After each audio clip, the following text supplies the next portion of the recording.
حضرت آدم علیہ السلام کو تمام فرشتوں نے سجدہ کیا. یہ ان کا مقام, ان کا مرتبہ, ایچ اینڈ ایوری اینجل, تمام فرشتوں نے.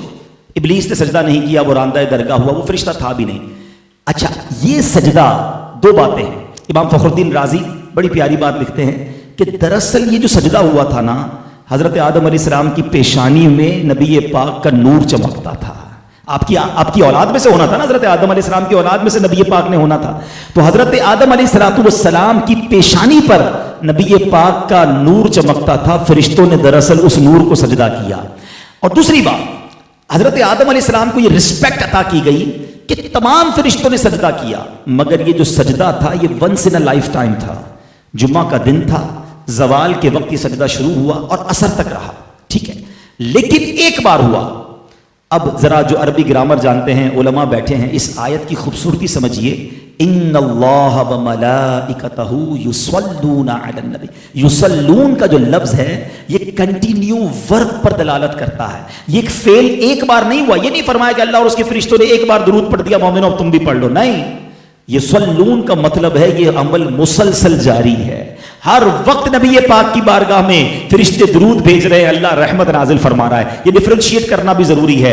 اللہ کا درود بھیجنا اور ہے, فرشتوں اور ہمارا درود پڑھنا اور ہے. ہم التجا کرتے ہیں اللہ کی بارگاہ میں, یا اللہ ان پر رحمتیں بھیج دے, اور اللہ نبی پاک پر رحمتیں مسلسل برسا رہا ہے. پورے قرآن میں کوئی ایک حکم ایسا نہیں ہے جس پہ رب فرمائے میں بھی کرتا ہوں, فرشتے بھی کرتے ہیں, میرے بندو تم بھی شامل ہو جاؤ. یہ فقط درود پاک کا عمل ہے جو رب فرما رہا ہے کہ رب بھی ان پر درود نازل فرما رہا ہے, رحمتیں نازل فرما رہا ہے, فرشتے بھی درود بھیج رہے ہیں, میرے بندو تم بھی شامل ہو جاؤ. اب ذرا غور کیجئے کہ ہمارے آقا علیہ الصلوۃ والسلام کو ہمارے درود کی حاجت ہے؟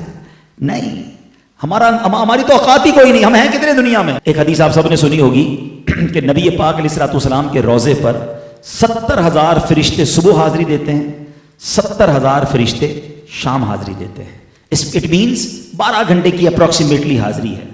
اور جو ایک بار حاضری دیتا ہے اس کو دوبارہ حاضری نہیں ملتی ہے. بڑا زبردست ریلیونٹ کوشچن ہے کہ جناب فرشتے تو معصوم ہیں, گناہ ہی نہیں کرتے, ایک بار حاضری وہ بھی 12 گھنٹے کی, ذرا زیادہ ٹائم دیا جاتا یا دوبارہ ریپیٹ حاضری دی جاتی, اس کی وجہ کیا ہے؟ سبحان اللہ.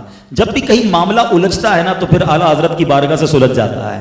سیدی اعلیٰ حضرت چند شعروں میں وہ کہتے ہیں نا, پنجابی میں گل مکا دیتے ہیں. اعلیٰ حضرت فرماتے ہیں 70,000 صبح ہیں, 70,000 شام, یوں بندگی زلف رخ آٹھوں پہر کی ہے. فرماتے 24 آور کا جو روسٹر ہے نا, 24 آور کی جو ڈیوٹی ہے وہ اس طرح ہے کہ 70,000 صبح ہیں, 70,000 شام, یوں بندگی زلف رخ آٹھوں پہر کی ہے, جو ایک بار آئے دوبارہ نہ آئیں گے, رخصت ہی بارگاہ سے بس اس قدر کی ہے. اتنی اجازت ہے, پرمیشن ہی ایک باری کی ہے. تو وہی سوال ہے کہ وجہ کیا ہے, ریزن کیا ہے؟ اب اعلیٰ حضرت جواب دیتے ہیں یہ بدلیاں نہ ہوں تو کروڑوں کی آس جائے, اور یہ بارگاہ مرحمت عام تر کی ہے. فرماتے اگر یہ ڈیوٹی نہ لگائی جاتی نا تو فرشتے اتنے ہیں, each and every angel want to, وہ چاہتے ہیں کہ نبی پاک کے دربار میں حاضری دیں. اگر یہ ٹائم بڑھا دیا جاتا 12 گھنٹے سے زیادہ یا بار بار آنے دیا جاتا تو نبی پاک کی بارگاہ سے کروڑوں حاضری سے رہ جاتے. سمجھ کے آئی بات کہ فرشتے ہیں کتنے.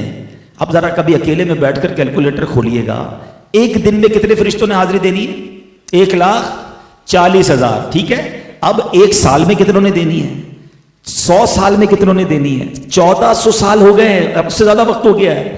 نبی پاک روضہ انور میں موجود ہے, حاضری جاری ہے, اور اللہ جانتا ہے قیامت کب آئے گی, تب تک جاری رہنی ہے. اس کا مطلب یہ ہوا آپ کے سارے کیلکولیٹر, ساری کیلکولیشن بیکار ہو جائے گی, وہ جواب ختم ہو جائے گا. اتنے فرشتے ہیں انکاؤنٹیبل, مگر کر کیا رہے ہیں؟ ڈیوٹی کیا ہے؟ ان اللہ وملائکتہ یصلون علی النبی, یعنی نبی پاک پر اربوں خربوں بھی لفظ تھوڑا ہے, اتنے درود روزانہ منٹ پہنچ رہے ہیں. تو میری آپ کی درود کی کوئی حاجت نہیں ہونے, ٹھیک ہے. ہماری میمنی میں کہتے ہیں نا کھٹاتے ہیں, بیسیکلی ہمیں کھٹایا گیا ہے, ہمیں چانس دیا گیا ہے, اے ایمان والو تم بھی پڑھ لو, تمہارا کام بھی ہو جائے گا, تمہاری بھی جولی بھر دی جائے گی, تم پر بھی رحمت برس جائیں گی, تمہیں بھی شفاعت مل جائے گی. بیسیکلی ہمیں موقع دیا ہے, اور یہ قرآنی حکم ہے. مگر اتنا کمال کا وظیفہ ہونے کے باوجود ہم کتنا درود پڑھتے ہیں. اپنے شیڈول کو دیکھیں, ہمارے شیڈول میں ہر چیز کی جگہ نکل آتی ہے. ابھی میں دیکھ رہا تھا ایک صاحب سے ملاقات کرنے گیا, پتہ چلا جم گئے میں نے کہا رمضان میں بھی جم نہیں چھوڑا.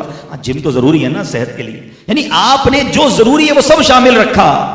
پورے دن میں درود ٹائم کیا رکھا آپ نے؟ نہ کریں ایسا, درود کے بغیر زندگی نہ گزارے. یہ قرآنی آرڈر ہے.